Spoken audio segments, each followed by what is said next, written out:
잠을 깨는 바다는 물방울을 모아 안개를 구름처럼 만듭니다. 이 거대한 안개를 해무라고 하죠.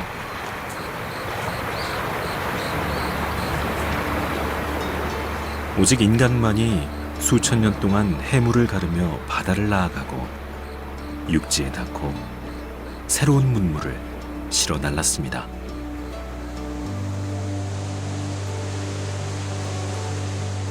소리도 없이 바다를 넘고 산능선을 타고 촉촉이 세상을 적시는 물안개처럼 천년 전 어느 해인가 불교도 새벽 안개처럼 조용히 사람들의 마음에 내려앉았을 겁니다.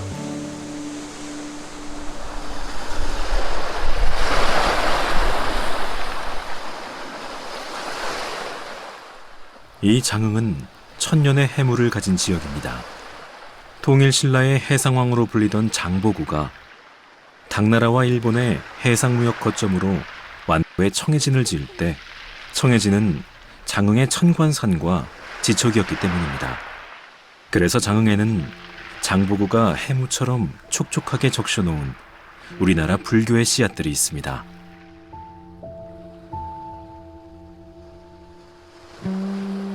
그 씨앗들은 어떻게 자라났을까요?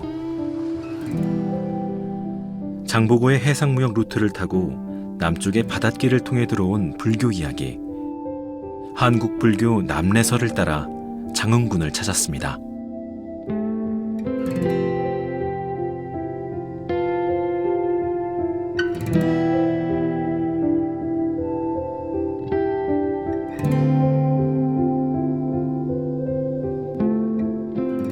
호남의 5대 명산 중 하나인 장흥 천관산. 천관산엔 1000개의 왕관처럼 보이는 바위들이 수없이 솟아있는데요. 그 이름은 화엄경과 관련이 있습니다. 화엄경에 전하길 옛적부터 보살들이 상주하던 지제산이 있으니 지금도 천관보살이 1000명의 보살과 함께 법을 설하고 있다고 하는데, 옛사람들이 보기에 장흥의 천관산은 1000개의 관을 쓴 천관보살처럼 느껴졌나 봅니다.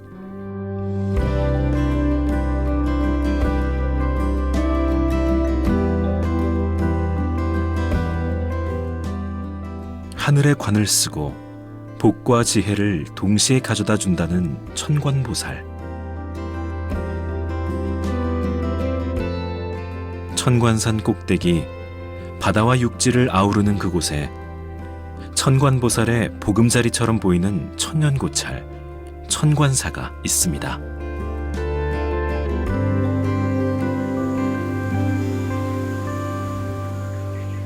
장흥 천관사는 신라 진흥왕 때 통영화상이 창건했다는데요.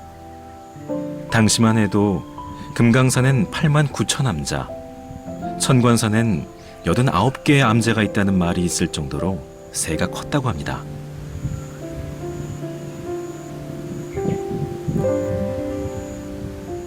지금은 천관보살을 모시는 법당과 3층 석탑이 손님을 맞습니다.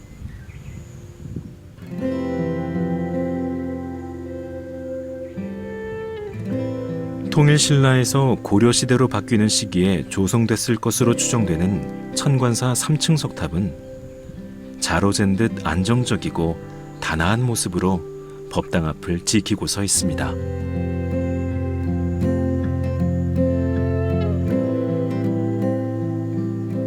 장흥이 남쪽 바닷가에 위치해 있으니 외구의 침입이 잦아 사찰의 규모는 세월의 풍파에 축소됐지만 3층 석탑은 천관보살을 지키는 장군처럼 절마당을 바라보고 있었는데요.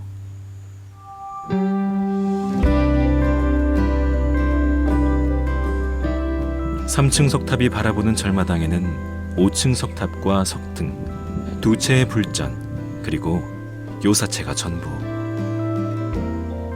하지만 천관사는 한국 불교를 논할 때 신라 불교의 법 등에 불을 붙인 중요한 사찰로 여겨집니다. 신라 장군 장보고가 남해를 지휘할 때 왕위에 오르기 전이었던 신무왕이 이곳에 몸을 의탁한 일이 있었는데요.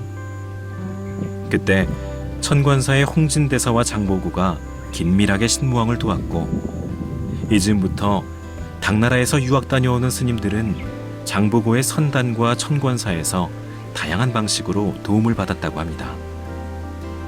그럼 도움을 받은 스님들은 어땠을까요? 당시의 유학은 쉬운 일이 아니었기에 그들이 배워온 중국이나 일본, 남방 불교의 교리를 이곳 장흥을 거점 삼아 펼치지 않았을까요? 그래서 천관사의 석탑들과 석등은 장보고 덕분에 유입된 남쪽으로부터 들어온 불교, 한국 불교 남내설의 한 면을 엿보게 합니다.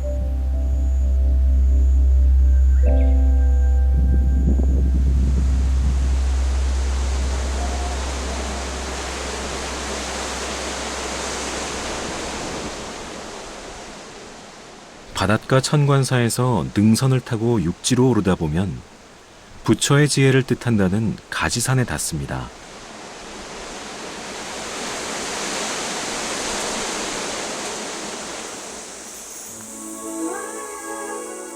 가지산은 달마가 선법을 처음 전했다는 통일신라 헌덕왕 때 이 땅에 최초로 선종이 법문을 일군 가지산 선문의 본산지 보림사를 만날 수 있는 곳이기도 합니다. 풀 한 포기조차 부처와 같다는 가르침이 있는 곳이죠.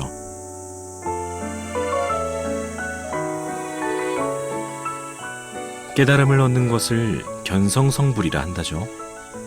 그래서 불교에서 성불하세요 라고 하는 말은 깨달음 얻기를 기원해주는 축복의 인사이기도 합니다. 이곳 보림사 스님들도 부처의 본성을 깨닫기를 기원했고, 그것은 선종의 목표가 됐습니다.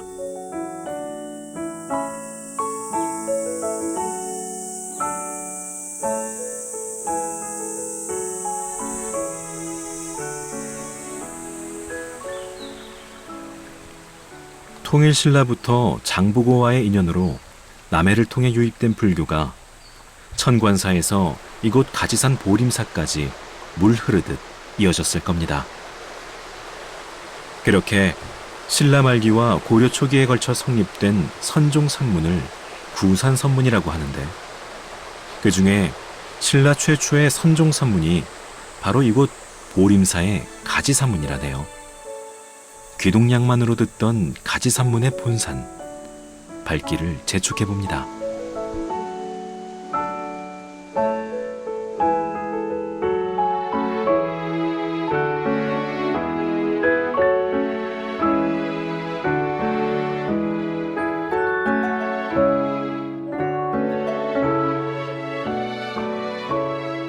보물 같은 숲이라는 뜻의 보림사. 장흥 보림사가 인도, 중국, 한국, 동양의 3대 보림 중 하나로 불리는 이유를 깨닫기 위해 천년고찰의 흔적을 찾아 거슬러 올랐습니다.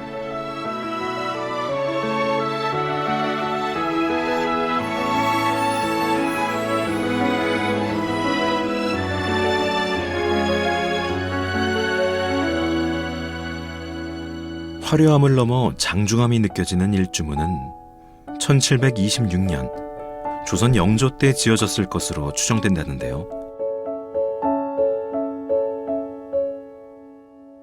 바로 이 선종 대가람이라고 적은 편액을 보고 시기를 가늠한 것이라고 합니다. 그럼 선종 대가람은 누가 이뤘을까?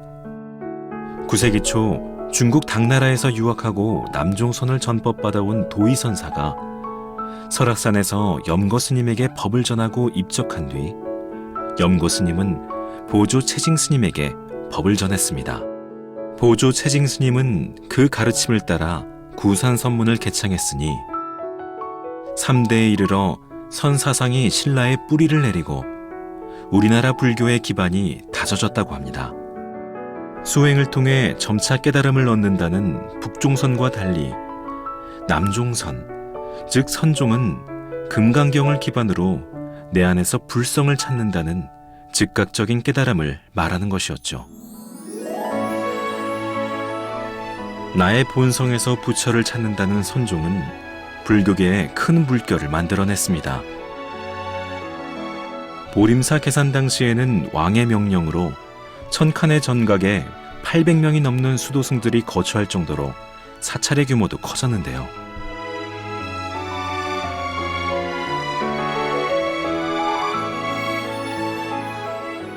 이 절터에 얽힌 선아라는 매화보살의 전설이 있습니다. 당나라 유학을 마치고 돌아와 운막을 짓고 수행 중이던 원표 스님 앞에 선아가 나타나 연못을 가리키며 말하길 용이 머무는 저 자리에 거처를 잡으시라 라고 했고, 스님이 부적을 적어 연못에 던지자 9마리의 용이 날아올랐다는 건데요.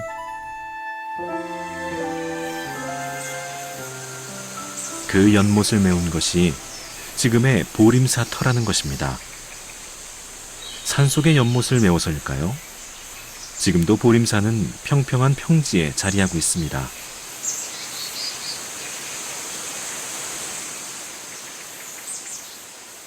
당나라 유학을 다녀온 유학승과 매화보살의 전설처럼 보림사에는 수많은 이야기들이 깃들어 있습니다. 숱한 전쟁을 치르며 소실된 보림사 전각들 중에 살아남은 몇 안 되는 전각 4천왕문. 이 안에는 우리나라에 현존하는 가장 오래된 목조 사천왕이 있습니다. 특히 눈동자를 그려 넣은 게 아니라 갈색 유리로 만들어 넣어 살아있는 듯 사실적이고 생동감이 넘칩니다. 보림사 사천왕상이 보물로 지정된 데에는 조선 세조 때 사천왕 몸 안에 유물을 넣었다는 전설이 사실로 밝혀진 사연이 있습니다. 1995년 지표조사 때 사천왕의 팔과 다리에서 다량의 고소와 유물들이 발견된 것인데요. 삼인이 참서, 부모 은중경, 고봉 화상선녀와 몽산 화상 육도보설 같은 불경과 함께 사천왕의 어깨 부분에서는 국보급 한글 자료인 월인석보 25권이 발견됐다고 합니다. 화려한 보관을 쓰고 무서운 표정을 지었지만 그 속에 보살의 자비심을 담고 있었던 보림사의 수호자들인 것이죠.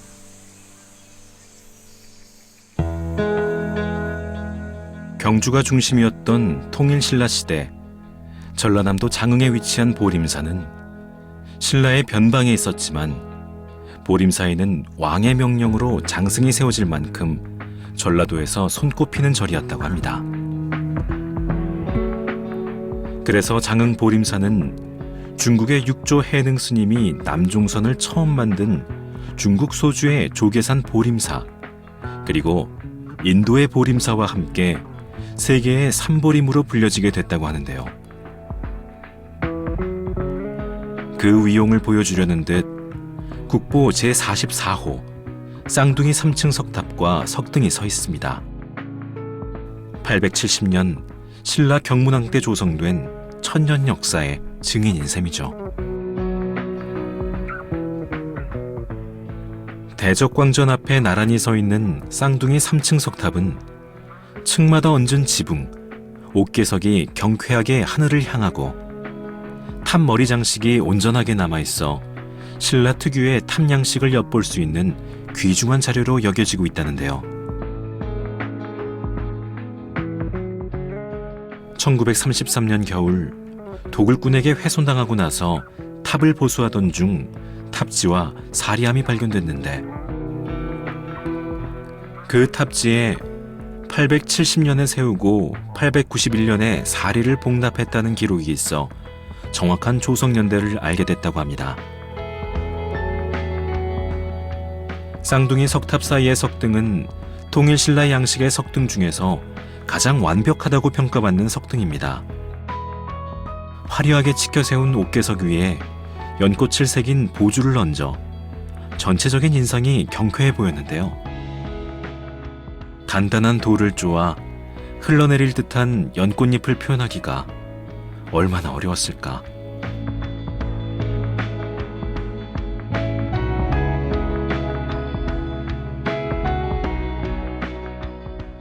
천년 전 어느 이름 모를 석공의 간절함과 수고로움이 절절히 느껴지는 것 같았습니다.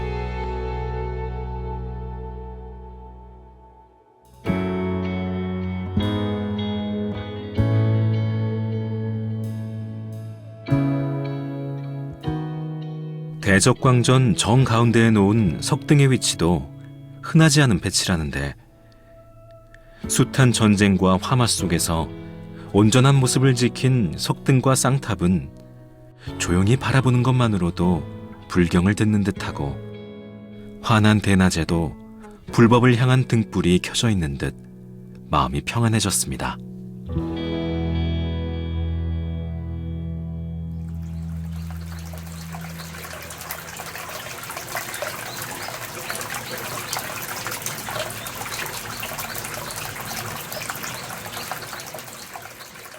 석탑과 석등 곁에는 우리나라 10대 명수로 불리는 보림사 약수가 흐르고 있습니다.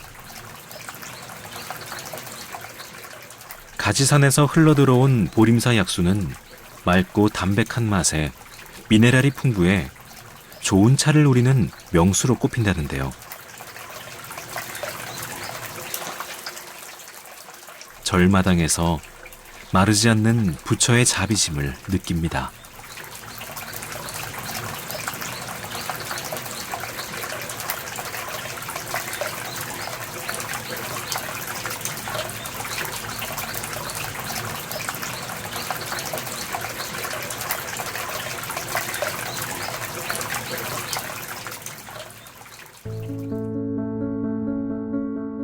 맑은 물로 목을 축이고 더위도 피했으니 쌍탑과 석등 뒤에 있던 대적광전으로 향해 봅니다.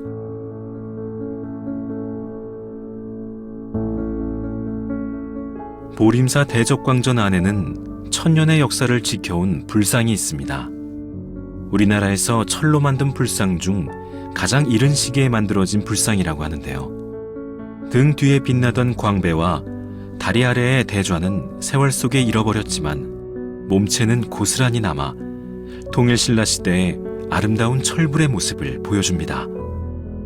왼손의 검지를 오른손으로 감싸는 손모양은 비로자나불의 상징적인 직원인으로 중생과 부처가 하나라는 의미를 나타내는데요. 석가모니의 불법, 진리를 몸으로 표현하는 것이죠.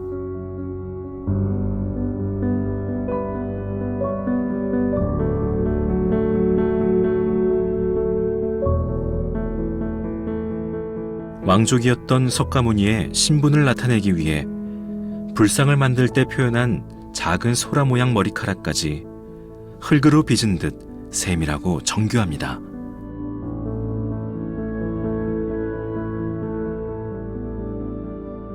불상의 왼팔 뒷면에는 지금의 광주와 장흥 지역인 무주 장자의 부관 김수종이 쇠 2,500근을 시주해 858년 신라 헌원왕 때 비로자나불을 만들었다고 적혀 있는데요. 이런 세밀하고 아름다운 모습의 보림사 철조 비로자나불상은 통일신라 시대 이후에 널리 유행하게 되는 비로자나불의 본이 되었다고 합니다.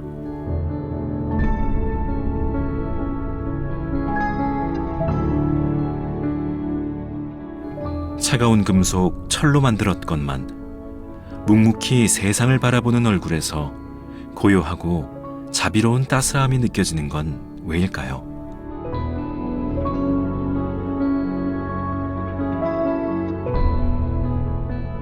보림사 대웅보전에도 전설 같은 이야기가 있습니다. 1950년 한국전쟁이 길어지면서 이곳 가지산에도 빨치산들이 숨어들었는데 1951년 7월 국군의 대규모 공비 축출 작전을 위해 장흥의 사찰과 산에 불을 질렀다고 합니다. 그때 국보급 전각들과 대적광전 그리고 대웅보전도 터만 남기고 전소됐죠. 산문도 스님도 사라진 보림사에 다시 스님들이 모여들고 거대한 2층 중층 양식의 대웅전 불사가 이뤄진 것은 1980년대였습니다. 철원 스님이 부임 후 1982년 옛 주춧돌 위에 보곤한 보림사 대웅전. 내부는 높은 천장의 단층 구조로 웅장함을 뽐내며 세 분의 부처님과 세 분의 보살을 모셔놨습니다.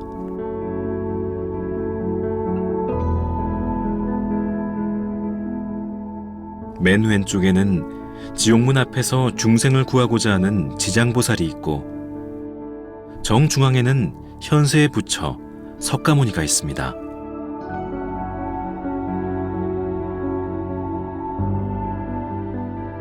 왼쪽부터 지장보살, 과거의 부처인 연등불, 문수보살, 석가모니불, 실천의 상징 보현보살과 미래의 부처 미륵불, 중생의 소리를 들어주는 관세음보살까지. 대웅전의 삼불삼보살은 보림사의 새로운 천년을 이어가고 있는 것 아닐까 생각해 봅니다.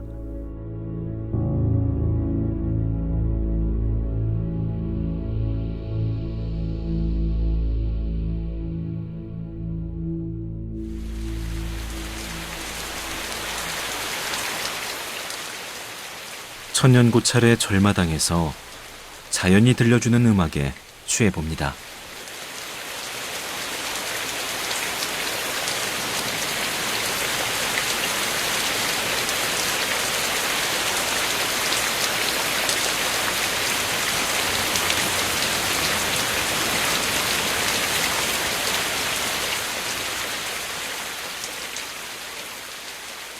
비가 거치면 가지산 보림사의 숲은 더 무성해지고 불법의 향기는 더 짙어지겠죠.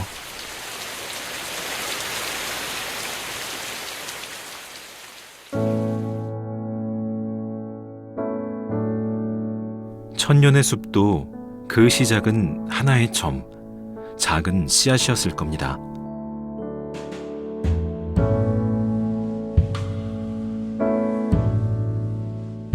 보조선사가 가지산에 뿌리를 내리기 시작했던 그때처럼 말이죠.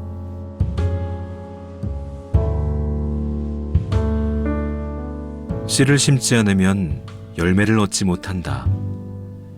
씨를 뿌리는 마음을 올바르게 가지면 행복은 스스로 찾아온다. 라는 견이경의 구절처럼 장흥보림사에서 일상으로 돌아가는 길. 왠지 어떤 시작이든 두렵지 않을 것 같습니다. 행복의 씨앗이 숲을 이룰 테니 말이죠.